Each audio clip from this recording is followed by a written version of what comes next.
후안무치, 중국어를 하는 것이 아니라 우리 사자성어 중에 후안무치라는 말이 있습니다. 풀어서 설명을 하면 낯이 두꺼워서 부끄러움을 모른다라는 뜻을 가지고 있습니다. 우리말에도 얼굴 자체가 두껍다라는 말이 있듯이 일명 철면피 이런 뜻을 가지고 있죠. 최근 어디서나 들려오는 이야기들 중에 한 가지가 바로 부끄럽다라는 표현입니다. 정말 우리가 살 길은 이 부끄러움을 하루빨리 잊어버리는 것이 아니라 부끄러움을 있는 그대로 인정하고 그로 인해 모든 우리 스스로의 기득권이 박탈된다 할지라도 새로운 생명의 길 그리고 새로운 지평을 향해서 한 걸음씩 나아가려는 그 용기를 가지는 것, 그것이 바로 우리 주님의 길일 것입니다. 지금의 현실이 오늘 다룰 말씀의 배경과 너무나 흡사한 부분이 있기 때문에 저는 오늘 두렵고 떨리는 마음으로 오늘의 말씀을 함께 여러분들과 나누기를 원합니다. 예레미야 예가, 바로 이 예레미야 예가는 유다의 심판이 오늘의 말씀의 제목과 같이 여호와께서 이미 정하신 일이자 이미 예고된 당연한 결과라고 말을 하고 있습니다. 언약을 준수하지 않는 범죄로 맞게 된 이스라엘의 종말은 참으로 참혹할 뿐입니다. 왕과 제사장으로부터 천민에 이르기까지 백성의 모든 계층들이 학살을 당하고 아기를 가진 어머니들은 바로 식인자로 변모하고 말았습니다. 도시는 폐허가 되고 그들의 화려한 제의와 제사는 다 사라지고 말았습니다. 유다는 끝내 바벨론이라는 나라의 유배자로 전락하고 말았다라는 것입니다. 유다의 멸망은 사실 어느 날 갑자기 온 것이 아니었습니다. 오래전부터 예고된 이야기였죠. 하지만 지금 이미 때는 늦어버리고 말았다라는 것입니다. 예레미야는 임박한 유다의 심판을 수없이 예고했지만 결국 자신의 당대에 그 예고한 멸망을 목도하고야 말았다라는 것입니다. 오늘날 이 나라와 한국 교회의 모습은 이스라엘의 패망의 시점과 간격이 그리 멀지 않다는 사실을 바로 우리는 절감할 수 있어야 하는 영적인 민감함을 가져야 합니다. 부동산 투기와 밀접한 기복신앙, 낮과 밤을 가리지 아니하는 향락주의, 거짓이 일반화된 모든 형편의 일들, 원칙이 도리어 불통하고 지적인 교만과 뇌물이 판을 치는 도덕적인 해이가 만연한 이 땅의 이 사회의 모습들,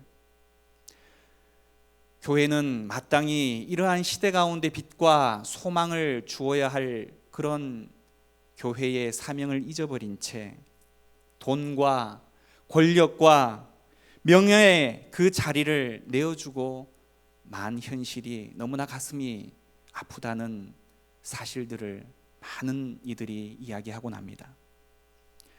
이는 유다의 멸망을 예고하는 딱 그 지적들입니다.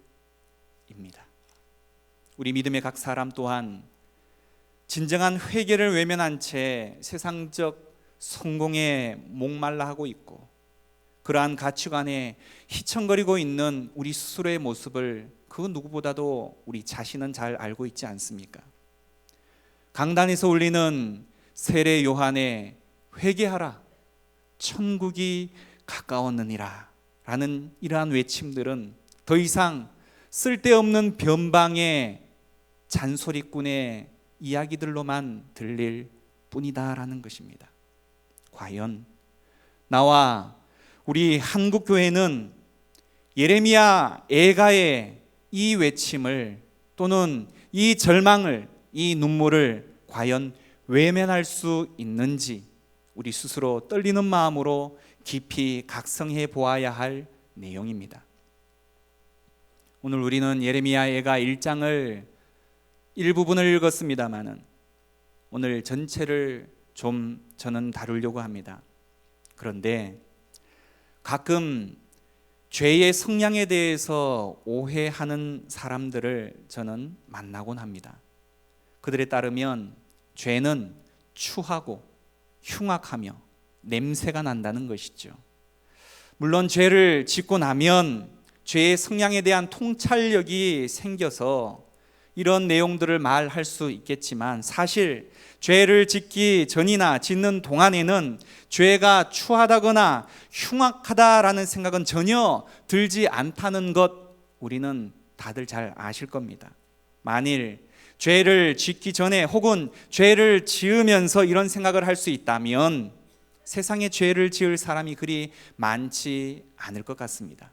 하지만 성경에도 기록된 바와 같이 먹음직도 하고 보암직도 하며 지혜롭게 할 만큼 탐스럽기도 한 것이 바로 죄인 것입니다. 죄인에게 죄는 매력적으로 보일 뿐만이 아니라 이성마저 잃게 만든다는 것입니다.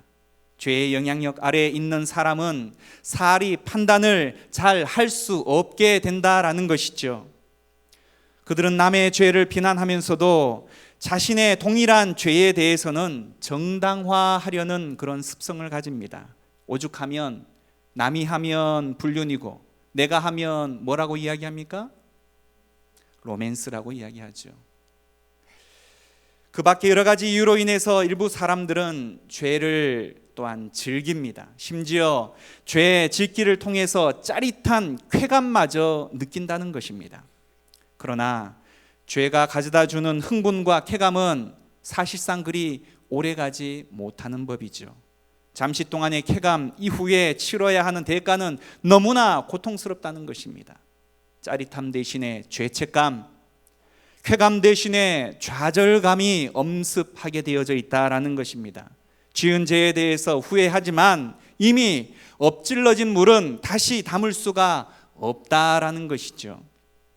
죄인이 겪는 절박함과 좌절감은 바벨론 군대에 의해서 예루살렘을 점령당한 유다 백성들에게도 엄습했습니다.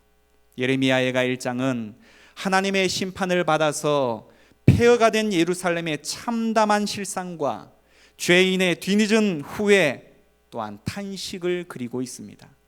예레미야 애가는 다 아시는 바처럼 주전 586년 바벨론의 손에 의해서 예루살렘이 멸망한 사건을 주제로 다루고 있습니다. 그럼에도 불구하고 예레미야 애가는 성전의 파괴, 백성들이 지은 죄, 침략 군대 등에 대해서는 구체적으로 밝히고 있지를 않습니다. 그 이유는 바로 이 책을 지은 저자가 시간과 장소를 초월해서 책의 메시지가 모든 시대를 불문한 죄인들에게 선포되기를 원하고 또한 경고로 적용되어지기를 원하였기 때문인 것입니다. 죄를 지은 다음 날에 처절함을 묘사한 오늘의 본문은 바로 현대 모든 믿음의 사람들에게 들려주고 있는 하나님의 음성임을 우리는 깊이 생각해 보아야 한다는 것입니다. 애가 혹은 예레미야 애가라고 하는 이 책의 이름의 뜻은 어찌하여, 아이고 슬프다, 이런 뜻을 가지고 있습니다. 다시 말해 이 단어는 장성곡에 사용되는 전문적인 표현이다라는 것입니다. 1장 1절부터 11절까지의 내용은 당시 예루살렘은 여러 가지 이유를 통해서 바로 난공불락의 성, 불가침의 도성, 이렇게 알려져 왔던 성이었습니다. 왜냐? 먼저는 예루살렘은 삼면이 절벽으로 둘러싸여져 있는 지형적인 조건을 갖추고 있었기 때문입니다. 뿐만 아니라 예루살렘은 여호와의 성전이 있는 곳이기 때문에 하나님께서 자신의 명예를 위해서라도 예루살렘의 함락을 결코 방관하지 않으실 것이다 라는 그들만의 믿음이 있었습니다. 뿐만 아니라 다윗 언약, 다시 말해서 하나님께서 다윗과 언약을 맺으시고 그 후손들에게 이스라엘을 영원히 통치하실 것이다 라고 약속을 하셨습니다. 따라서 예루살렘은 다윗 통치의 상징이기도 하고 하나님께서 다윗과의 약속을 지키시기 위해서라도 예루살렘의 파멸만은 이르지 않게 하실 것이다 라는 신념이 그들 가운데 있었다라는 것입니다.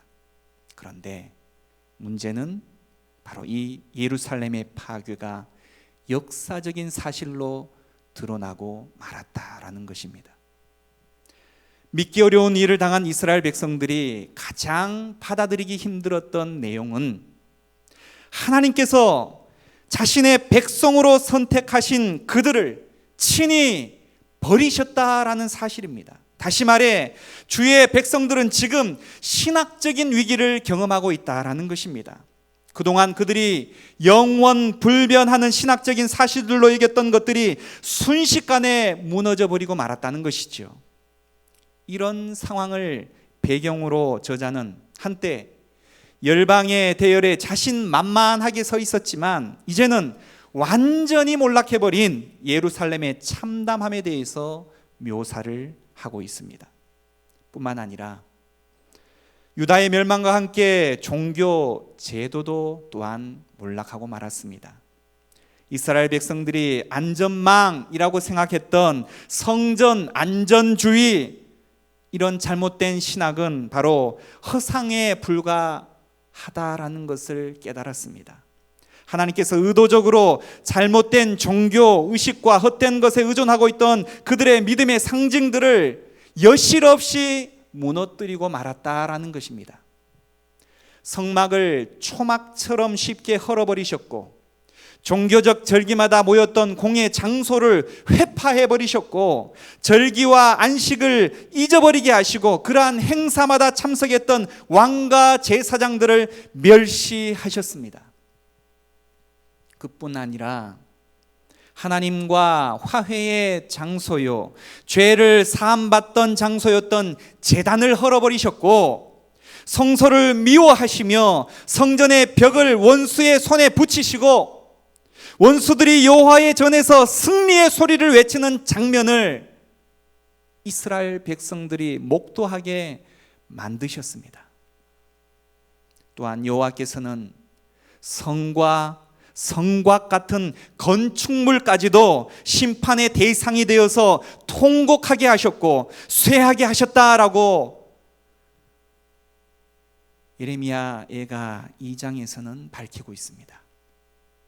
이러한 처참한 모습에서 여호와께 감히 이스라엘 백성들은 대어놓고 울부짖지 못하는 것은 바로 이 모든 것이 바로 여호와로부터 왔기 때문인 것입니다. 따라서 오늘 이 예레미야 예가의 저자는 바로 울고 있는 것입니다.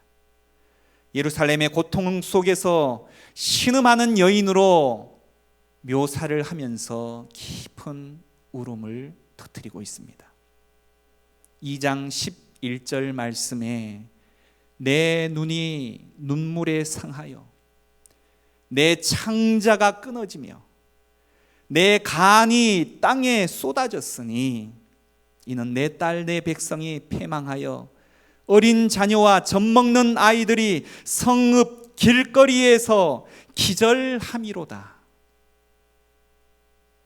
우리말에 애간장이 탄다라는 이런 비슷한 정서를 바로 유대인들도 가지고 있었다는 것입니다. 유다 백성이 패망해서 젖먹이와 아이들이 성읍 길거리에서 죽어가고 있었는데 더 참혹한 사실은 성경이 그 죽는 장면을 묘사하는 것이 아니라 죽어가는 과정을 묘사하고 있다라는 사실입니다. 뿐만입니까? 4장 10절에는 딸 내 백성이 멸망할 때에 자비로운 부녀들이 자기들의 손으로 자기들의 자녀들을 삶아 먹었도다.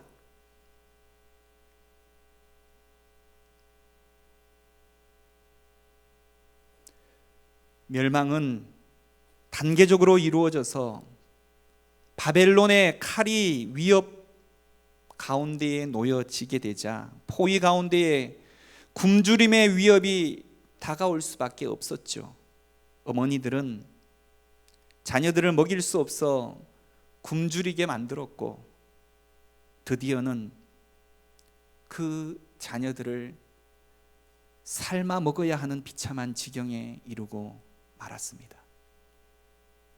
희망을 상실한 철저한 파괴를 알리고 있는 내용이죠. 그것은 시온이 영원하리라, 이런 그들이 맹신하고 있었던 전통과 완전히 배치되는 것이었고, 철저한 멸망에 대한 그 시온의 충격은 시온에 거하는 자들에게 참혹한 수치로 다가왔습니다.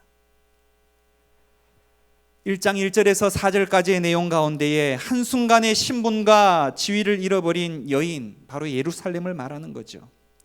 친구들과 연인들에게도 버림을 받아서 가눌 수 없는 슬픔에 헤어나오지 못하는 모습을 묘사하고 있습니다. 열방의 으뜸이었고 나라들 중에 여왕이었던 예루살렘이 종의 신분으로 몰락해버리고 만 것입니다. 다윗과 솔로몬 시대의 이스라엘은 가나안 지역의 군주로서 주변국들로부터 조공을 받던 국가였습니다. 이집트도 이스라엘을 무시하지 못하고 공주를 보내 솔로몬의 아내로 삼게 했을 정도다라는 것이죠. 그래서 열왕기상 10장 27절에는 예루살렘에는 은이 돌처럼 흔하였고 백향목은 세펠라 평원 지대의 뽕나무만큼이나 많았다라고 말할 정도로 바로 부흥하던 나라, 그 이스라엘이었다라는 것입니다. 그런데 지금의 현실은 어떠합니까? 열방 중에 여왕이었던 여인은 모든 화려함과 빼어난 자태를 잃어버리고 처량한 과부가 되고 말았습니다. 그녀는 전 재산을 잃은 것도 부족해서 아예 노예로 팔려버리고 말았다라는 것이죠. 한때 여인의 처소는 거느리던 식솔들과 많은 방문객들로 인해서 항상 붐볐지만 이제 그 발걸음이 완전히 끊긴 상태가 되었습니다. 순례자가 없기 때문에 그들을 대신해서 하나님께 제물을 드리던 제사장들도 할 일이 없어져 버리고 말았습니다. 하나님께 드리는 제사마저 위협받고 있다라는 것이죠. 남자들은 전쟁에서 희생되고 살아남은 자들은 문나라로 포로로 끌려갔고, 결혼을 앞둔 처녀들은 괴롭기만 할 뿐이었다라는 것입니다. 총체적으로 매우 어두운 미래가 드리워져 있습니다. 하지만 이 여인을 가장 힘들게 하는 것은 바로 사랑하던 사람들마저 그녀를 버렸다라는 사실입니다. 부귀와 영화를 누리던 때에 그리 많던 친구들과 연인들이 모두 어디로 갔는지 위로해 줄 사람 하나를 찾기가 어려웠다라는 것이죠. 여인은 외로움 속에서 괴로워합니다.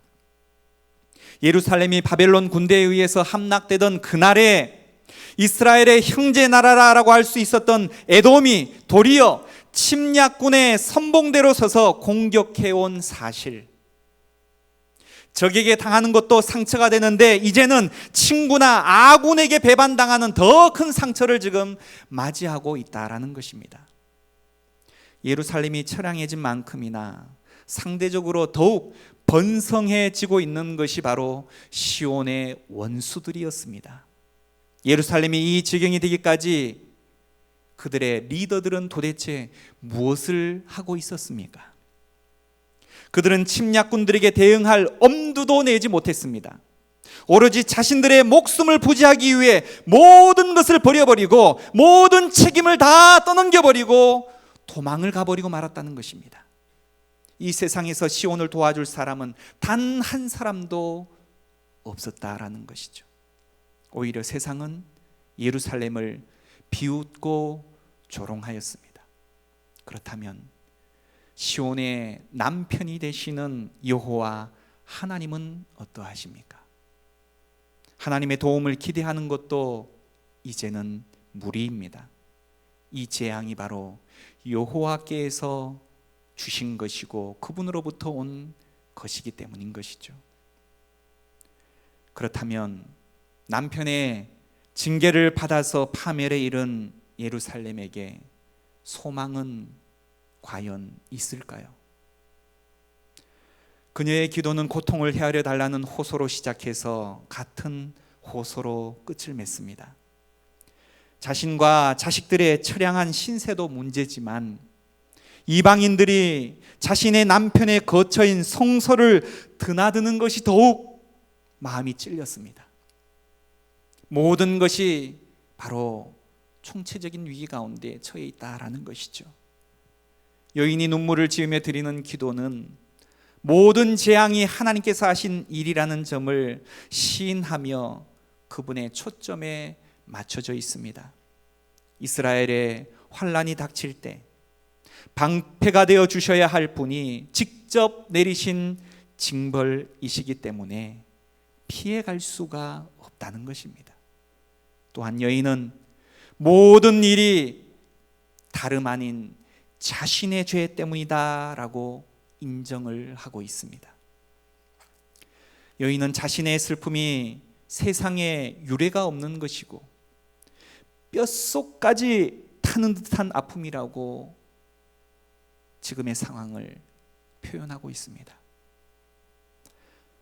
모든 무력감으로 인해서 아무것도 할 수 없어서 넋을 잃고 탄식하며 한없이 눈물만 흘릴 뿐이다 라고 표현하고 있습니다.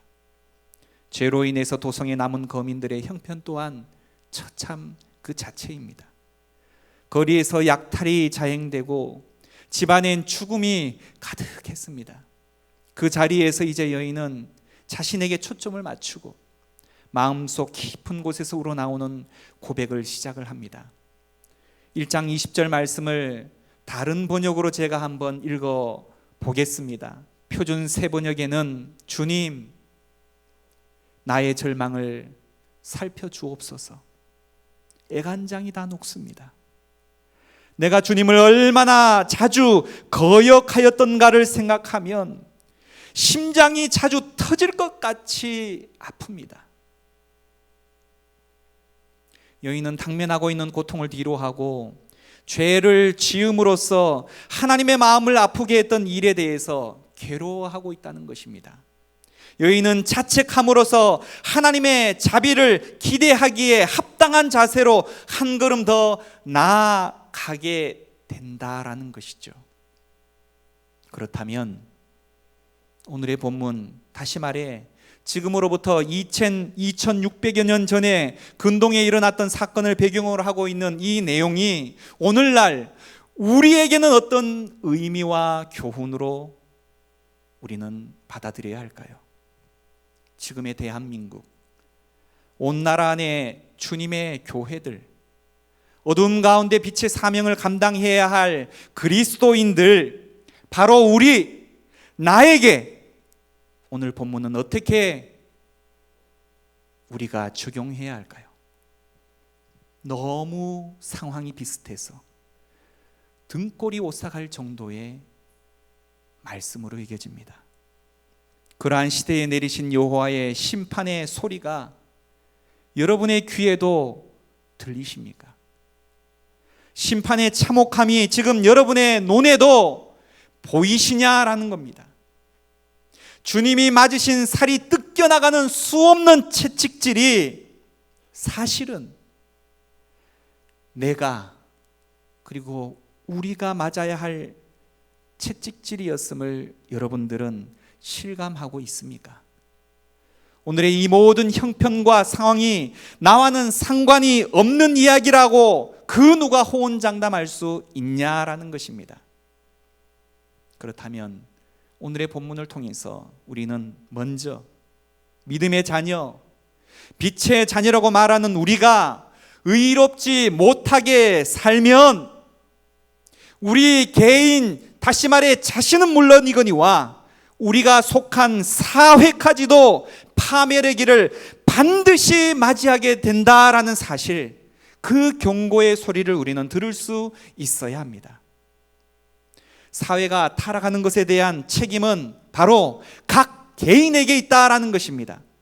개혁도 마찬가지입니다.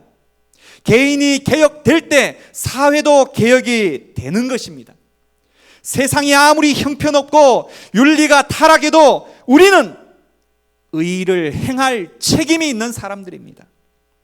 하나님께서는 어느 시대 바로 소수인 나 한 사람 같은 사람을 통해서 세상을 바꿔 나가시기 때문인 것입니다. 뿐만 아니라 교회를 포함해서 세상에 존재하는 모든 믿음의 공동체와 기관들이 하나님께 신실하게 그것을 살아내지 못하게 될 때 그분의 심판을 피해갈 수가 없다는 사실입니다. 하나님의 철저한 진노의 대상이 된다는 것입니다. 교회, 선교단체, 종회, 교단 모두가 마찬가지입니다. 외형적으로는 화려하지만 그 안이 모두가 썩었다면 쓸모가 없는 것이죠. 버려지고 불태워지고 밟혀질 수밖에 없다는 것입니다. 뿐만 아니라 하나님은 그분이 선포하신 말씀, 다시 말해 그분의 약속을 반드시 성취하시는 분이십니다. 하나님께서 기원전 586년 예루살렘이 멸망하기 임하기 전에 수차례나 선지자들을 통해서 경고하셨습니다. 백성들이 지속적으로 경고를 우습게 여겼던 것이 화근이 되었다라는 것이죠. 그들은 바로 경고 불감증을 앓고 있었다는 것입니다. 때로 하나님의 말씀이 더디게 성취되는 일들이 수없이 많죠. 그러나 한 가지 확실한 것은 그분의 말씀은 반드시 성취된다라는 사실입니다. 너무 늦게 깨달아서 후회해봐야 소용이 없는 상황까지 우리는 가지 말아야 한다는 것이죠. 아니, 아예 후회할 일들은 하지를 말아야 한다는 것이죠. 회개하라. 여호와께 나아오라. 주의 이 음성에 우리는 온전히 반응하여서 순종하는 믿음의 사람이 되어야 합니다. 더 늦기 전에. 오늘 저자는 왜 하나님이 선택한 백성 이스라엘이 이토록 비참하게 되었는지를 생각해 보라고 우리들에게 촉구하고 있습니다. 그것은 바로 그들의 죄악 때문이었습니다. 죄가 이토록 무서운 심판을 낳는다라는 사실, 그 사실을 우리들에게 뼈저리게 가르쳐주고 싶은 것입니다. 진정으로 오늘의 말씀인 이 예레미야 예가를 제대로 읽을 수만 있다면 우리는 하나님의 심판에 억울해하기보다는, 분노하기보다는 인간의 죄, 나의 죄의 습성, 그것에 분노할 줄 알아야 한다는 것입니다. 다시 말해 오늘 본문의 저자는 하나님의 심판을 통해서 우리 각자 한 사람에게 여호와께서 어떠한 분이신지를 분명히 가르쳐주고 계십니다. 그분은 결단코 죄악을 간과하시지 않는 분이시다라는 것입니다. 일단 심판을 시작하시면 이토록 끔찍하고 절망스러운 것, 심판의 냉혹한 현실을 우리는 맞이할 수밖에 없다는 사실입니다. 유다는 자신들의 심판을 받았지만 우리 인류 모두에게는 미래의 심판이 남겨져 있습니다. 그 심판이 어떠한 것이겠는가를 생각해 볼 필요가 있다라는 것이죠. 여호와의 진노의 날, 주님의 날, 이것은 어떤 이에게는 축복이요 기쁨이요 감격일 수 있지만 이 땅 가운데의 삶을 제 멋대로 살아간 자들에게는 진노의 날이요 심판의 날로 두렵고 떨리는 날로 맞을 수밖에 없다는 것입니다. 그 날을 기다리고 준비할 수 있는 자가 바로 지혜로운 자입니다. 또한 우리는 말씀의 진리 가운데 서야 합니다.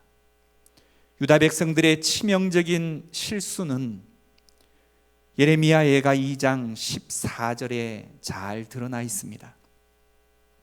네 선지자들이 네게 대하여 헛되고 어리석은 묵시를 보았으므로 네 죄악을 드러내어서 네가 사로잡힌 것을 돌이키지 못하였도다.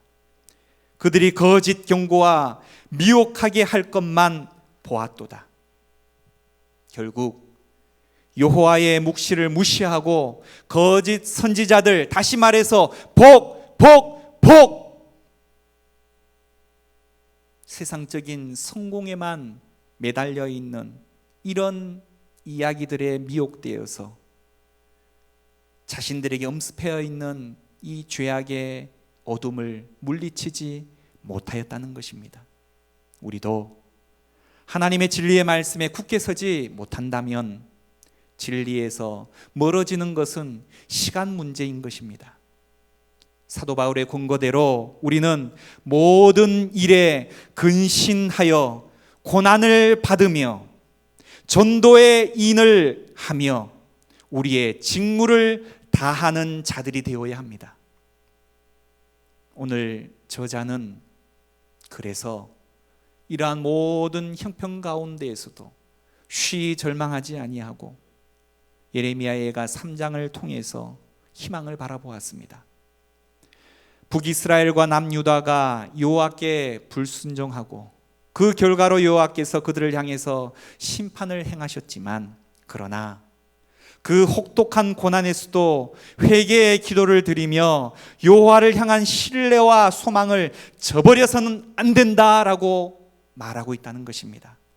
현재의 절망에서도 미래의 희망을 고대하는 시인의 처절한 고백은 바로 현대를 살아가는 우리에게도 여전히 적실한 하나님의 메시지로 다가오는 것입니다. 지금의 시국을 보면서 이 나라를 욕하면서 더 이상 이 나라에 대한 희망을 버리고 이민을 논하는 분들이 많이 있습니다. 하지만 우리는 그들과 달라야 할 줄 압니다. 욕은 누구나 다 할 수 있는 너무나 쉬운 방법입니다. 하지만 그러한 상황 가운데에서 하나님의 진리 가운데 철저한 자기 반성과 나로부터의 개혁, 책임을 감당하며 내가 속한 공동체에서부터 변화를 꿈꾸고 그것을 시도하는 것, 그것이 내가 해야 할 사명이라는 것이죠. 그리고 나라를 위해서 기도해야 합니다. 하나님의 고쳐주심을 바라고 한국 교회를 위해서도 기도해야 합니다. 나라가 어지럽고 방황할 때 주의 교회가 상처받고 힘들어하는 백성들의 눈물을 닦아주고 위로하며 바른 방향을 제시해 줄 수 있는 이 나라 이 민족의 교회가 될 수 있도록 기도해야 합니다. 시인은 비관적인 상황에서도 여전히 소망은 여호와께 있음을 의심치 않았습니다. 궁극적으로 오로지 여호와만을 신뢰하고자 결단하였습니다. 현재의 절박한 상태로 인해서 여호와를 소망할 수밖에 없음을 그는 고백했다라는 것이죠. 따라서 극심한 절망은 도리어 소망으로 나아갈 수 있는 출발점이 될 수 있는 것입니다. 처절한 절망이 없이 진정한 소망을 고대할 수가 없다는 것이죠. 예레미야가 3장 22절부터 24절까지 3절의 말씀을 같이 한번 읽기를 원합니다. 예레미야가 3장 22절, 23절, 24절. 제가 22절을 읽고 여러분들이 23절을 읽고 24절을 같이 읽도록 하겠습니다. 여호와의 인자와 긍휼이 무궁하심으로 우리가 진멸되지 아니함이니이다.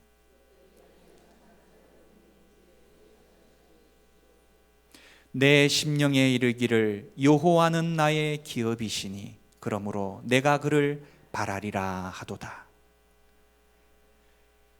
다시 말해 시인은 현재 절망 가운데에서도 소망을 고대할 수 있는 근거로 바로 여호와의 자비하심, 긍휼하심에 기대고 있습니다. 자비는 언약 관계에 근거한 여호와의 변함없는 사랑을 말하는 것입니다.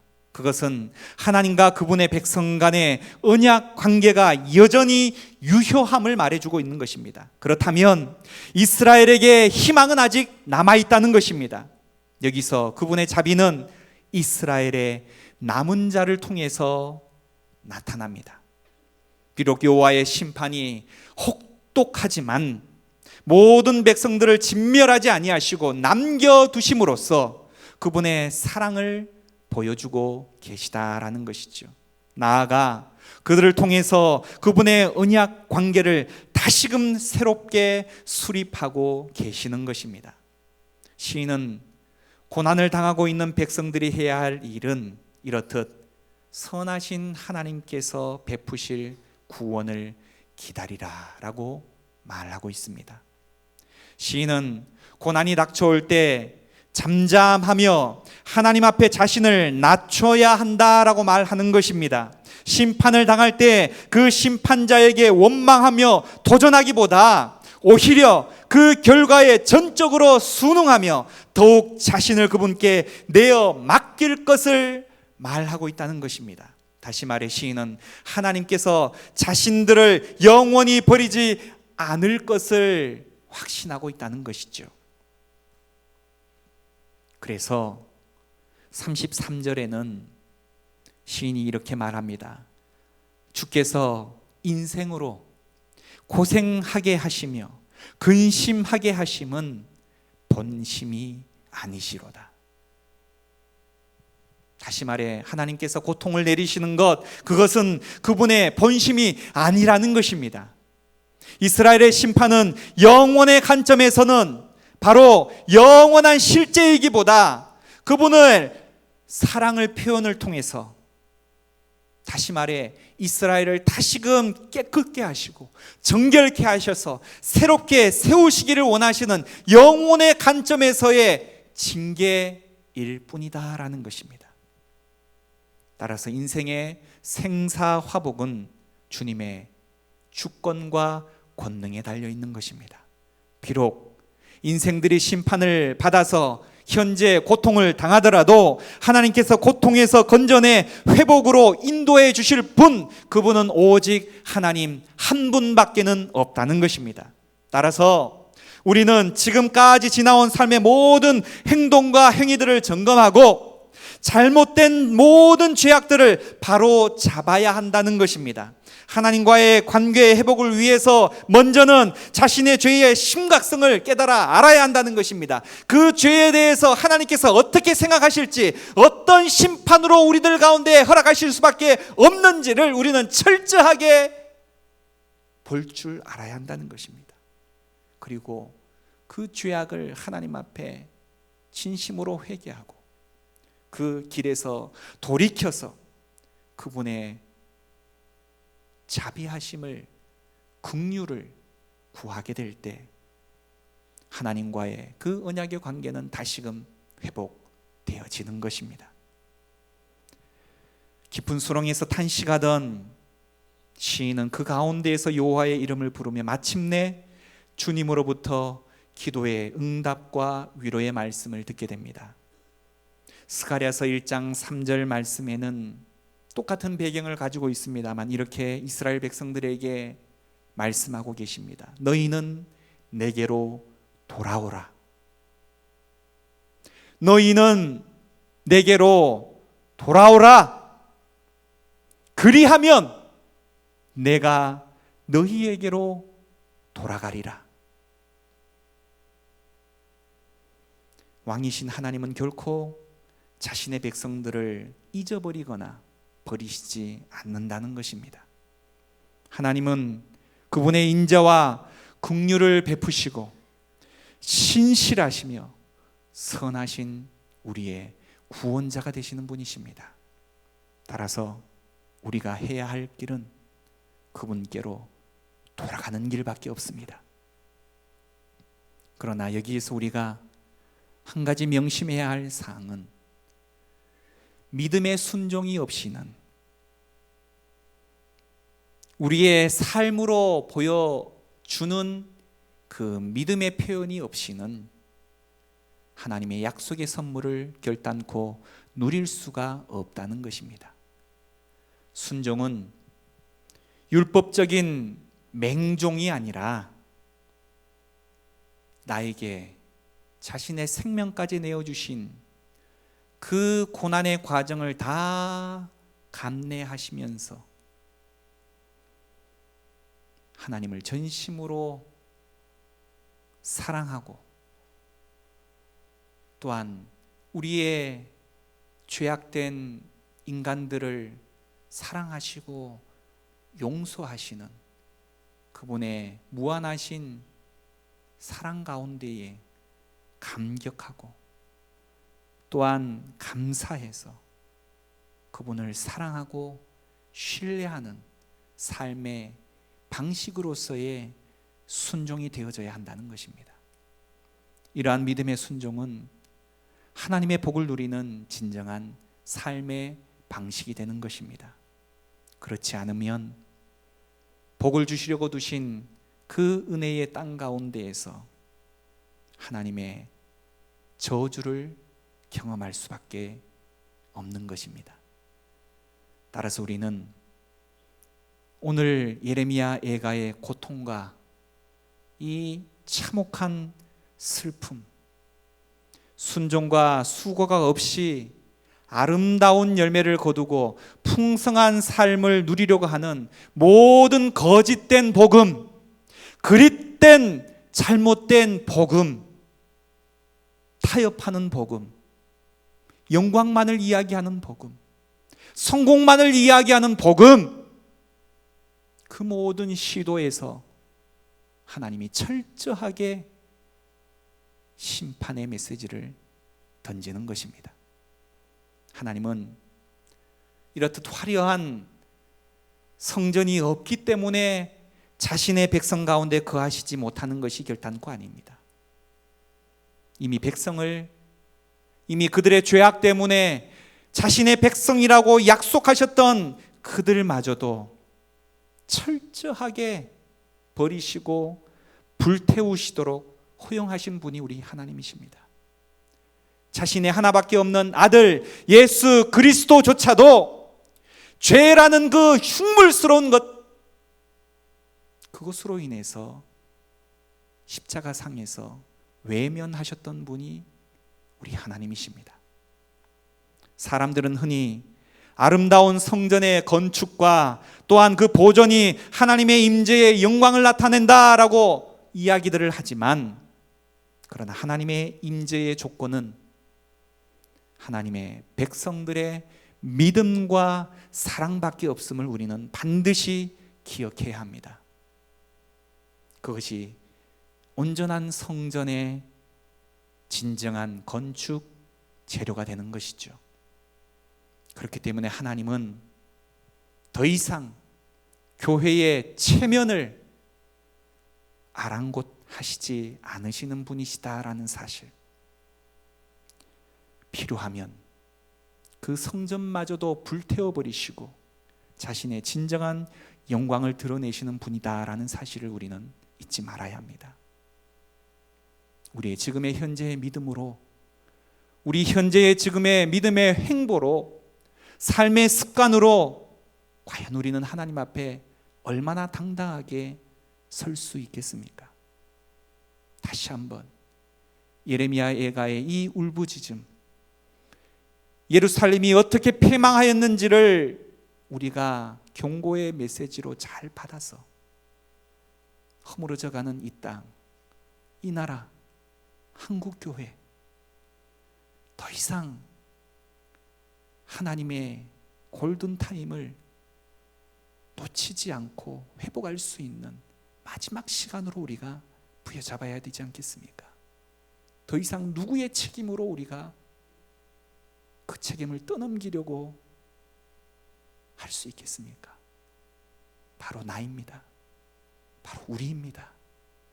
우리가 기도해야 하고, 우리가 그 책임을 져야 하고, 우리가 바로 살아야 합니다. 이 시간 함께 기도하기를 원합니다. 오늘의 말씀을 통해서 여러분 안에